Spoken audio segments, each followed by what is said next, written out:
Hey guys, Assalamualaikum. It's me Nina and welcome back to Nina Story. Jadi cerita hari ini Nina nak ceritakan tentang dua adik-beradik yang psycho. Diorang berdua telah berkomplot untuk tamatkan riwayat family diorang sendiri guys. Korang tahu tak sebab apa? Sebabnya diorang ni rimas kena kongkong tau. Ya Allah, macam ni pun ada Bagi Nina, kalau parents tu nak kongkong anak-anak diorang, benda tu normal sebab diorang nak anak-anak diorang tu terjaga. Tapi sebagai mak ayah, diorang pun tak boleh juga nak mengongkong lebih-lebih. So semuanya kena berpada-padalah dan kena bersederhana. So disebabkan benda-benda macam ni terjadi yang mana parents diorang terlalu mengongkong diorang sehingga menyekat kebebasan diorang, akhirnya diorang nekat untuk melakukan suatu benda yang orang kata gila lah, dan diorang nak bebas daripada parents diorang buat selama-lamanya. So Nina akan ceritakan dekat korang apa yang terjadi dan kenapa diorang dendam sangat dengan parents diorang ni. So without wasting any time, let's get started.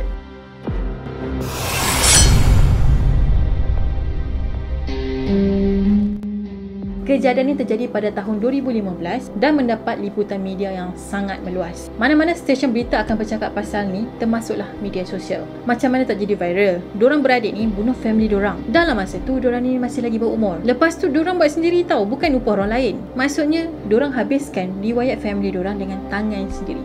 Gila. Dua beradik tadi adalah Robert Beaver 18 tahun dan Michael Beaver 16 tahun. Manakala mak diorang pula bernama April Beaver dan ayah diorang bernama David. Sebenarnya Robert dengan Michael ni dia ada 5 adik-beradik yang lain, iaitu Crystal 13 tahun, Daniel 12 tahun, Christopher 7 tahun, Victoria 5 tahun dan Autumn 2 tahun. Kehidupan diorang satu family ni dikatakan agak misteri sikit. Sebabnya jiran tetangga diorang memang tak berapa kenal diorang. Diorang ni macam tak bergaul tau dengan jiran-jiran tetangga. Lagipun anak-anak April dengan David ni cuma bersekolah dekat rumah je. Bukan tu je, anak-anak diorang juga telah dilarang untuk bermain dekat luar ataupun bersosial dengan orang lain. So anak-anak David dengan April ni banyak habiskan masa dekat dalam rumah dan membesar dekat dalam rumah je. Even kehidupan diorang sebenarnya agak terkongkong, tak boleh keluar main, tak boleh jumpa kawan sesuka hati.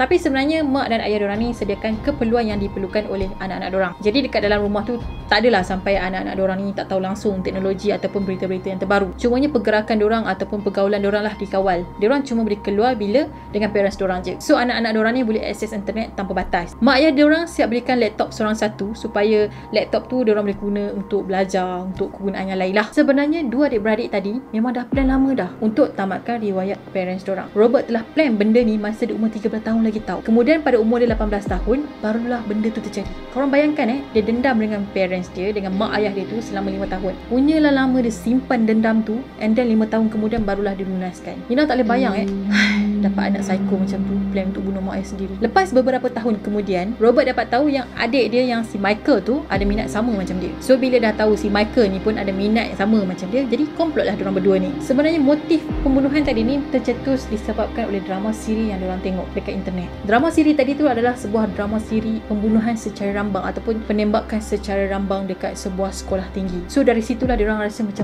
wow, amazing benda macam ni kan. Diorang macam terdetik lah. Biasalah kan remaja, diorang terkongkong, diorang tak boleh nak buat sesuka hati diorang. Jadi bila diorang banyak tengok drama siri pembunuhan macam tu, diorang ada satu keinginan untuk mencuba tau. Sebab diorang rasa benda tu macam menarik, rasa macam teruja untuk diorang try. So dari sinilah diorang dapat idea gila ni untuk bunuh family sendiri. Diorang pun mulalah bekerja sebagai part time dekat sebuah pusat panggilan. Jadi hasil daripada gaji yang diorang dapat tu, diorang kumpul lah untuk beli pisau dan juga pistol. Diorang tengah bayang tau sebenarnya bila kejadian pembunuhan yang terjadi kan, diorang akan jadi famous, diorang akan jadi terkenal. So kisah diorang ni akan disebut di mana-mana artikel je. So diorang macam mengimpikan sesuatu yang boom, bila benda ni terjadi and then meletup, so diorang akan terkenal. So nama diorang, muka diorang akan terpampang dekat mana-mana. Jadi diorang akan famous. Kemudian pada malam 22 Julai tahun 2015, masa yang diorang tunggu telah pun tiba. Pada malam tu Michael ajak Crystal masuk ke dalam bilik dia. Dia kata dia ada benda nak tunjuk dekat Crystal. Bila masuk je dekat dalam bilik, Robert terus kelar leher Crystal sampailah mati. Bila mak dia terdengar yang suara anak dia menjerit, dia pun bangunlah and then naik ke tingkat atas. Tapi kemudian dia telah ditikam sebanyak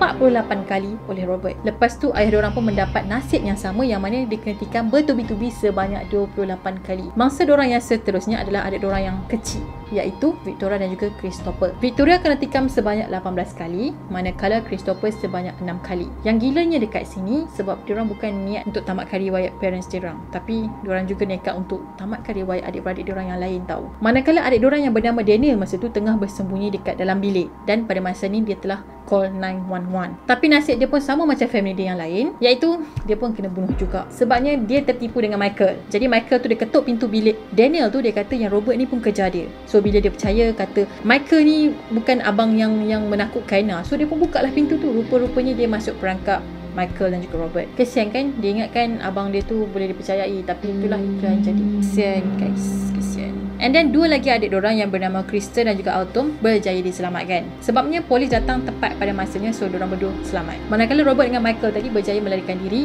ke hutan yang berdekatan dengan rumah diorang. Tapi lepas beberapa minit kemudian, diorang ni berjaya ditangkap oleh pihak polis. So bila dia soal siasat apa semua, diorang kata motif pembunuhan diorang adalah disebabkan dendam. Diorang tak puas hati sebab kehidupan diorang sebagai seorang remaja terkongkong tau. Apa nak buat tak boleh, semua tak boleh, nak keluar jumpa kawan tak boleh, dah lah nak pergi sekolah pun tak boleh kerana sekolah dekat rumah. Jadi diorang tak boleh, orang kata apa, tak boleh nak making friends. So adik-beradik diorang lah yang kawan-kawan diorang. Diorang hanya dibenarkan ada dekat rumah je selama 24 jam sehari. So diorang kalau nak keluar rumah boleh dengan parents diorang je lah, selain tu tak boleh. Sebab itulah jiran-jiran tetangga diorang memang tak berapa kenal diorang ni siapa. So selain tu disebabkan oleh pengaruh drama siri pembunuhan tadi tu jugalah membuatkan diorang ni lagi nekat untuk buat kerja gila ni. Masa diorang kena soal siasat dengan polis tu kan, si Robert ni pun menceritakan lah tentang apa yang terjadi, tapi dengan reaksi yang ketawa tau. Sikit pun dia tak tunjuk kata dia menyesal dengan apa yang dia buat. Seolah-olah macam dia bangga sangat yang dia berjaya bunuh family dia. So dalam soal siasat tu, diorang kata awalnya plan diorang ni lain, tapi benda lain pula yang jadi. Dalam plan diorang nak bunuh family diorang dan kerat-kerat badan diorang, and then sorok dekat dalam loteng rumah. Lepas tu diorang akan kemas-kemas tempat kejadian dan buat-buat macam tak ada apa jadi. Tapi polis datang ke rumah diorang dulu. So diorang punya plan yang seterusnya tu tak jadi. Bukan tu je, sebenarnya diorang ni juga ada niat tau untuk menembak orang awam secara rambak. So dalam target diorang tu, diorang nak tembak orang seramai 50 orang.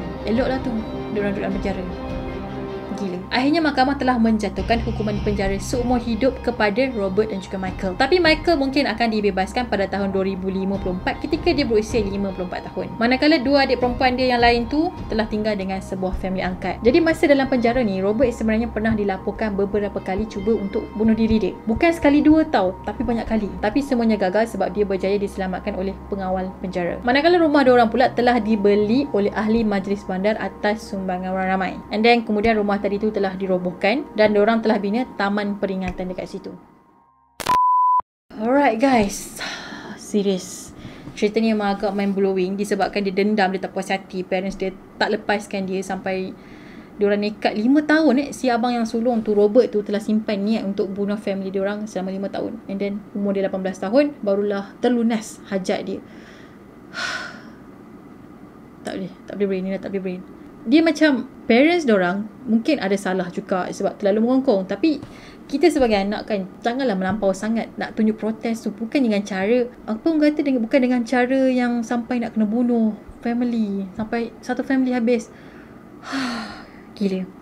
Okay guys, Nina harap dengan perkongsian video pada kali ni kepada adik-adik dekat luar sana, kalau korang rasa parents korang ni terlalu mengongkong korang, nak buat itu tak boleh, nak buat ini tak boleh, syukurlah. Sebabnya diorang mengongkong tu bukan disebabkan diorang tak nak korang membesar dengan baik. Bukan diorang tak nak korang ni jadi macam anak yang tak berguna. Sebenarnya diorang mengongkong ni ada kebaikan yang korang tak tahu. Dunia sekarang ni macam benda-benda pelik yang jadi. Macam-macam benda yang kita tak boleh sangka akan terjadi. Jadi tujuan diorang mengongkong tu bukan diorang tak nak bagi korang keluar terus ke apa, tak. Diorang bagi kita berkawan juga. Tapi ada had dia. Diorang tak nak lah bila anak tak balik tengah malam, tak tahu apa yang jadi, tiba-tiba dapat call daripada polis, dah jadi itu ini. So benda tu diorang tak nak. That's why lah diorang kongkong kita, diorang kawal pergerakan kita, kat mana kita nak pergi, kita kena inform supaya diorang ni tak risau. Diorang bukan tak nak kita jadi introvert, bukan diorang tak nak kita ni tak ada kawan, diorang nak. Cuma diorang terlalu sayangkan anak-anak diorang. Jadi kita sebagai anak-anak ni kena faham lah, sebab kita, ya, Nina faham. Kalau adik-adik yang tengok video Nina ni, korang mungkin rasa terbeban, rasa rimais. Tapi bila korang meningkat dewasa, bila korang dah kahwin, korang ada anak, korang akan faham perasaan diorang, kenapa diorang kongkong korang masa korang masih lagi remaja. Semuanya ada kebaikan yang tersendiri. Jadi kalau korang protes sekalipun, janganlah melampau sangat. Kalau boleh, bincanglah dengan parents korang. Cakap kenapa tak boleh buat ni, cakap benda elok, benda boleh bincangkan, buat pergaduh kan. Macam itulah. Okay, itu sajalah pesanan Nina untuk hari ini. Nina harap korang suka dan dapat sesuatu pengajaran daripada video yang Nina kongsikan pada hari ini. Kepada korang yang belum lagi subscribe channel Nina, jangan lupa untuk subscribe dan turn on notification. Kita akan jumpa lagi in next video.